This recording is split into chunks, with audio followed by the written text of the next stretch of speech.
आदि स्टूडियो के मोअज़्ज़ज़ नाज़रीन अस्सलाम वालेकुम। सबसे पहले वीडियो को लाइक कर दें और अगर आप हमारे चैनल पर न्यू हो तो चैनल को जरूर सब्सक्राइब कर दें और बेल आइकन को दबाना मत भूलें ताकि जब भी हमारी वीडियो अपलोड हो आपको सबसे पहले उसका नोटिफिकेशन जा सके। तो चलिए चलते हैं वीडियो की तरफ। मोअज़्ज़ज़ नाज़रीन, आज की हमारी वीडियो का टॉपिक है हम दुआ कैसे मांगे।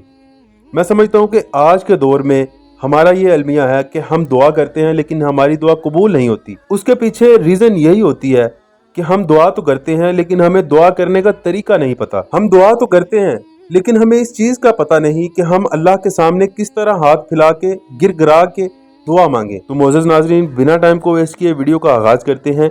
दुआ के बारे में सबसे अहम वजाहत कर दूं कि माजी में दो फिरके थे, एक का नाम जहमिया और दूसरे का नाम कदरिया था। ये अपनी असली हालत तो खो चुके लेकिन अब भी वैसी ही सोच पाई जाती है।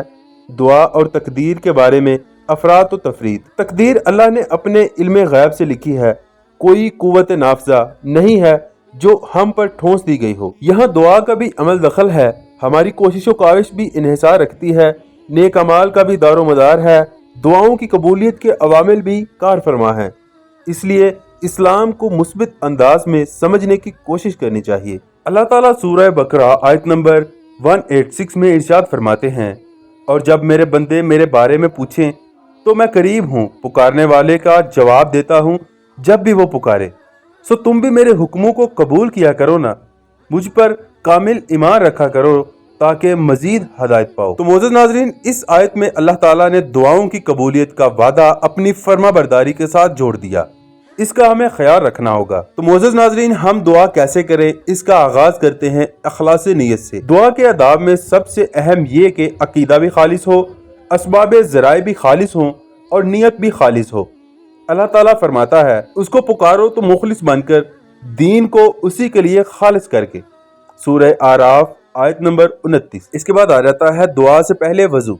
सैयदना अबू आमिर रजी अल्लाह की शहादत के बाद आप सल्लल्लाहु अलैहि वसल्लम से उनकी बख्शिश की दुआ की अपील की गई तो आप सल्लल्लाहु अलैहि वसल्लम ने वजू फरमाया, फिर अपने दोनों हाथों को उठाया और दुआ की कि ए अल्लाह अबू आमिर को बख्श दे। सही बुखारी 4323। इसके बाद आ जाता है दुआ के लिए किबला रुख होना। नबी सल्लल्लाहु अलैहि वसल्लम ने कुरैश के कुछ लोगों को बदुआ फरमाने के लिए किबला रुख हुए।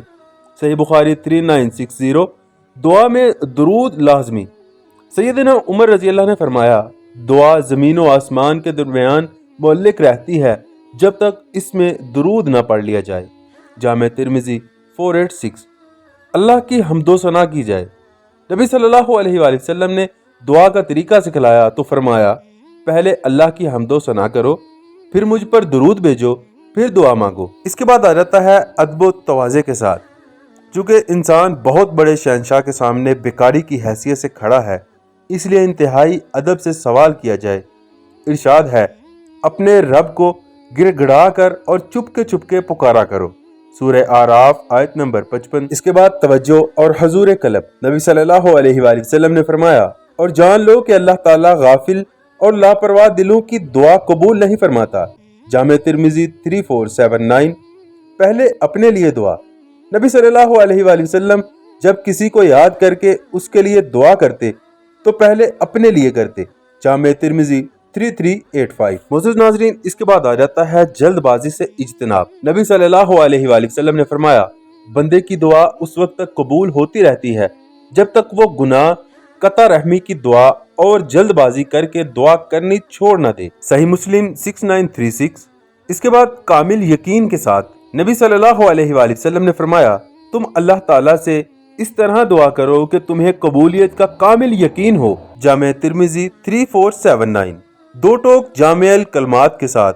नबी सल्लल्लाहु अलैहि वसल्लम जामे कलमात से दुआ करते थे और बाकी कलमात छोड़ देते थे। खुशहाली में दुआ करना। नबी सल्लल्लाहु अलैहि वसल्लम ने फरमाया, जिसको ये बात पसंद हो कि अल्लाह सख्ती और गम तकलीफ में इसकी दुआ कबूल फरमाए तो उसे चाहिए कि वो खुशहाली और आसूदगी में बकसरत दुआ करे। इसके बाद वसीला लाजमी दिया जाए। इस्लाम में 3 जायज़ वसीले हैं, वो लाजमी तलाश किए जाएं।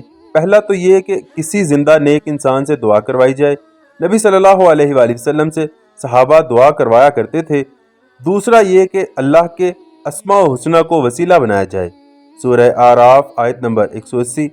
تیسرا اپنے نیک اعمال کا وسیلہ دیا جائے۔ معزز ناظرین، اس کے بعد آ جاتا ہے اصرار و تکرار۔ نبی صلی اللہ علیہ وآلہ وسلم جب دعا کرتے تو 3 بار کلمات دہراتے۔ صحیح مسلم 4649۔